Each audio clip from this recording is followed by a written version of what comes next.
Gereja Kristen di Lubuk Banggai, Injil Yohanes pasal 15 ayat 12 sampai 13. Inilah perintahku, yaitu supaya kamu saling mengasihi seperti aku telah mengasihi kamu.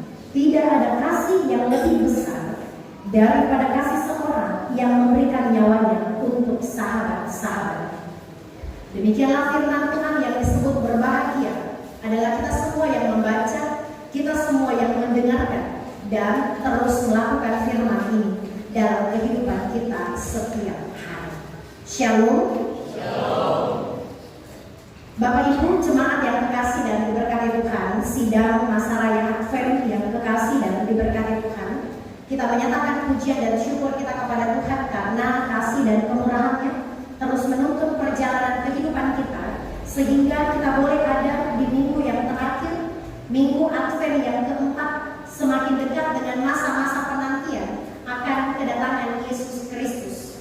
Tetapi justru yang menjadi pergumulan dan sebuah hal yang miris dan ironis adalah di minggu-minggu mendekati penantian yang sudah pasti datang itu, gedung gereja ini makin lama makin berkurang jiwanya. Kursinya tetap, jiwanya makin hari makin sedikit. Apakah karena sementara sibuk bakar kue, atau sementara sibuk menunggu pesanan yang tak kunjung datang? Ada yang sibuk bapiran, antri di salon, harus booking memang dari pagi karena kalau sudah terlambat jangan ken mati lampu yang sementara booking dia naik pulang keriting. Jadi memang dari pagi harus seperti itu. Begitu ya, kira-kira begitu. Bakar memang kue banyak-banyak. Dan kami hamba-hamba Tuhan berharap seperti Tuhan mengubah air menjadi anggur, Tuhan juga mungkin akan mengubah toples-toples kosong menjadi berisi. Kira-kira begitu. Tapi itu cuma sekedar jokes bagi Bapak dan Ibu. Baik Bapak dan Ibu, saya mengawali renungan ini dengan sebuah ilustrasi. Ini hanya ilustrasi, saya tidak berniat menyinggung Bapak Ibu yang mungkin misalnya sama dengan ilustrasi yang akan saya sampaikan. Satu kali ada sepasang suami istri yang bekerja dari pagi sampai sore. Lalu sang istri duluan pulang karena hendak mempersiapkan makan malam. Jadi ketika istrinya duluan sampai di rumah, dia mendapati ada 3 orang bapak-bapak berjenggot di depan rumahnya. 3 bapak-bapak berjenggot yang tidak dikenal siapa mereka menunggu di depan pintu dari rumah pasangan itu. Ketika sang istri bertanya, siapakah bapak-bapak bertiga? Apakah bapak-bapak memerlukan sesuatu dari saya? Lalu sang bapak-bapak bertiga ini serentak menjawab, kami ingin masuk ke dalam rumahmu. Tetapi adakah suamimu? Begitu kata bapak-bapak. Sang istri menjawab, suamiku mungkin dalam perjalanan sekitar 30 menit akan tiba di rumah. Lalu bapak-bapak itu berkata, kalau sudah datang suami dan anakmu, maka kami akan masuk ke dalam. Datanglah sang suami masuk ke dalam rumah bersama dengan anak-anaknya. Ketiga bapak itu tetap di luar. Ketika sang istri bertanya kepada suaminya, Pak, di luar ada 3 bapak-bapak berjanggut. Mereka ingin masuk ke dalam. Lalu sang istri bertanya kepada ketiga bapak-bapak berjanggut ini bahwa siapa yang ingin masuk duluan ke dalam.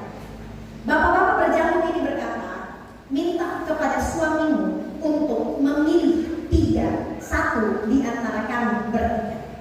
Bapak berjanggut yang pertama bernama kesuksesan, bapak berjanggut yang kedua bernama kekayaan, dan bapak berjanggut yang ketiga bernama kasih sayang. Ada 3, bapak kekayaan, bapak kesuksesan, dan bapak kasih sayang. Lalu sang istri kembali ke dalam bertanya, Pak, siapa yang orang kasih masuk dulu? Kira-kira kalau itu bapak-bapak 3 di rumahnya bapak itu, siapa yang bapak itu mau kasih masuk dulu? Kekayaan, kekayaan, kesuksesan atau kasih sayang? Tiada pilihan kesetiaan, kekayaan, kesuksesan atau kasih sayang. Tiada kesetiaan, kasih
di dalam.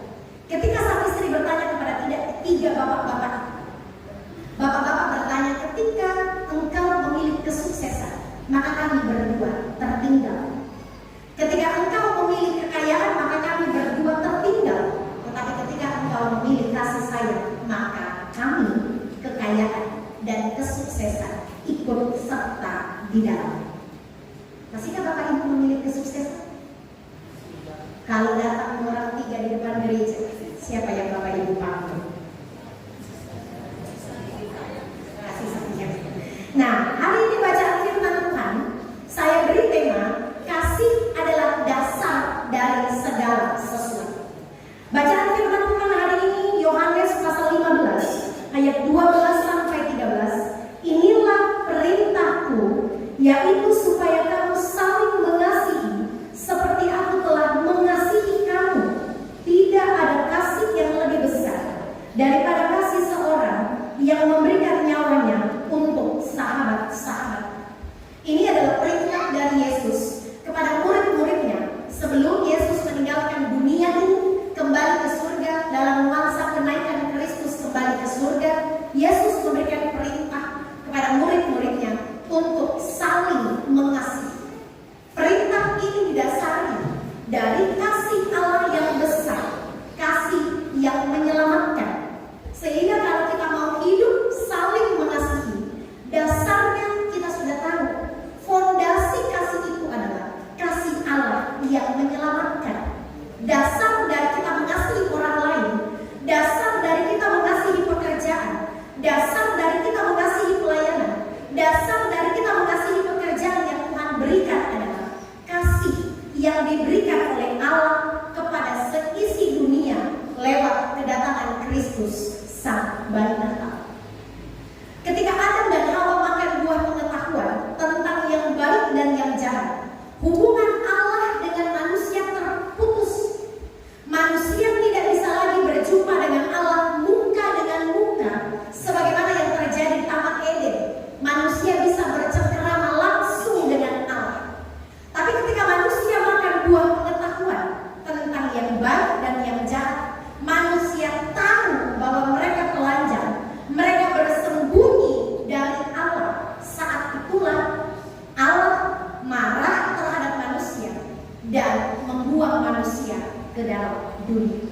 Hubungan antara Allah dan manusia terputus. Manusia tidak bisa berjumpa dengan Allah karena manusia kehilangan citra, kehilangan imago Dei, kehilangan gambar Allah, kehilangan kesucian Allah, kehilangan citra diri dan gambar Allah. Sehingga jalan satu-satunya, Yesus harus diutus ke dalam dunia supaya ada jembatan antara manusia dengan Allah. Yesus satu-satunya jalan kita berjumpa dengan Allah. Tidak ada jalan lain. Banyak jalan ke Roma, banyak jalan ke Solat, banyak jalan ke bangkit, tetapi hanya satu jalan, keselamatan. Yesus Kristus satu-satunya jalan yang disediakan Allah lewat masa raya Natal. Jadi Natal itu lambang pengorbanan, lambang cinta kasih, dan Natal adalah lambang kasih yang terbesar. Allah mengasihi dunia dalam Yohanes 3 ayat 16, karena begitu besar kasih Allah akan dunia ini. Dunia berarti saya dan saudara, alam ciptaan, seluruh bumi hendak diselamatkan oleh Allah. Ingat, yang diselamatkan oleh Allah bukan hanya manusia, tetapi hewan, tumbuhan, alam semesta, langit, bumi, laut dan segala isinya masuk dalam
12, inilah perintahku, yaitu supaya kamu saling mengasihi.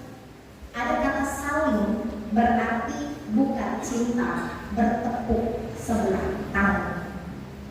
Kalau cinta bertepuk sebelah tangan, saya mengasihi Bapak dan Ibu, tetapi Bapak dan Ibu tidak mengasihi saya, itu bertepuk sebelah tangan. Tetapi kata saling adalah sebuah hubungan timbal balik. Ada sebab, ada akibat.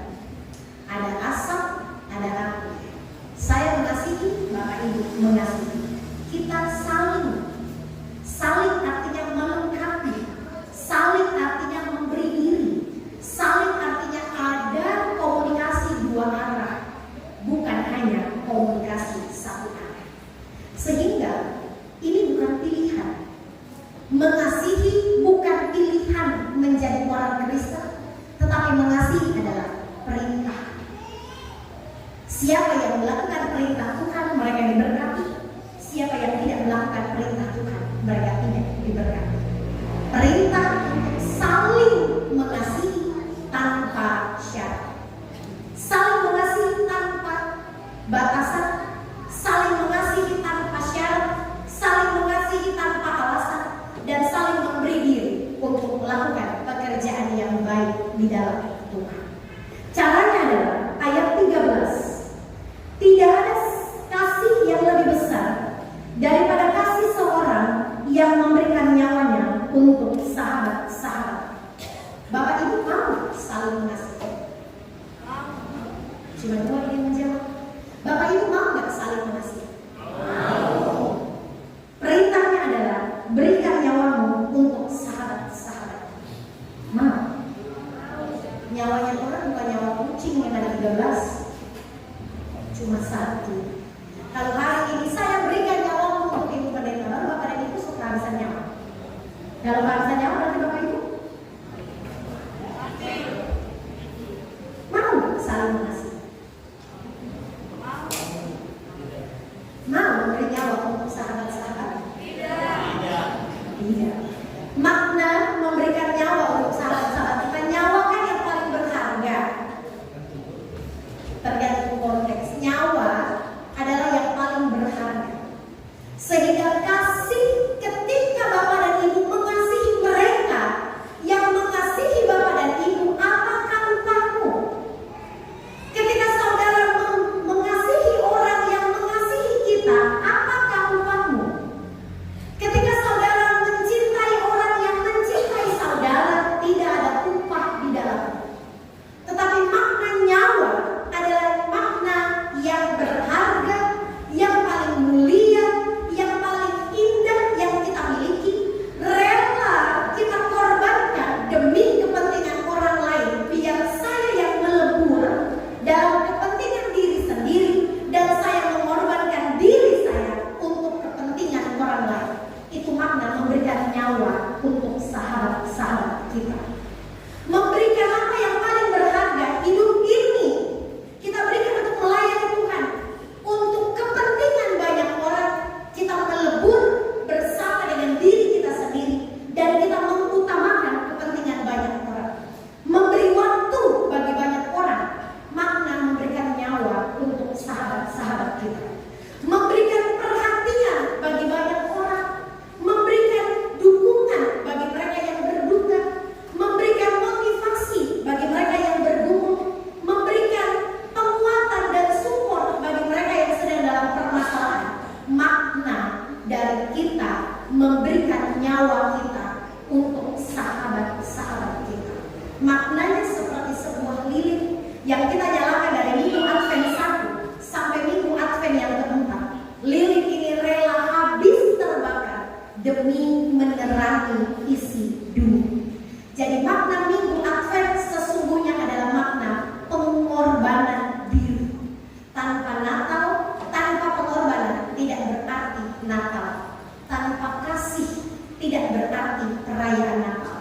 Tanpa pengampunan, tanpa kerendahan hati, tanpa sukacita, tanpa pengorbanan, tanpa saling mengasihi, maka tidak ada perayaan Natal. Di minggu Advent yang keempat melihat kasih, dan menghidupi kasih. Kasih bukan hanya sekedar konsep, tetapi kasih menjadi gaya hidup.